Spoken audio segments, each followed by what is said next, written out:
Siyudad ng Dagupan. Ang lungsod ng Dagupan ay isa sa mga mayamang siyudad hindi lang sa Pangasinan kung hindi sa buong Region 1. Pagdating sa ekonomiya ay talaga naman naangat ang Dagupan. Ang Dagupan ay kilala na noon bilang Center of Trade and Commerce dahil dito inyaangket nagluluwas ng mga produkto. Nagsalitang Dagupan ay mula sa salitang Pandaragupan na ang ibig sabihin ay gathering place, at sa pagdaan ng panahon ay pinaikli ito na Nandaragupan hanggang sa maging Dagupan.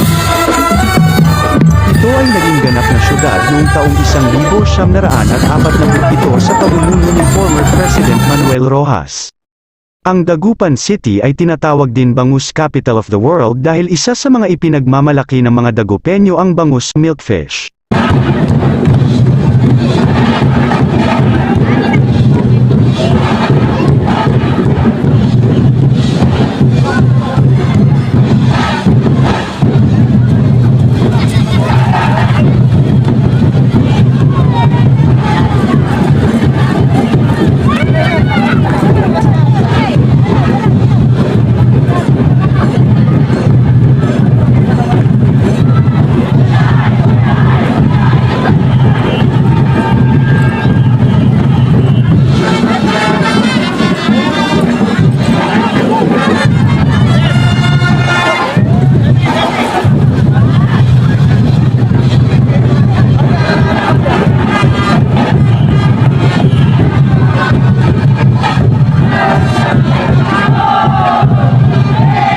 Taon-taon ipinagdiriwang ng siyudad ng Dagupan ang Bangus Festival.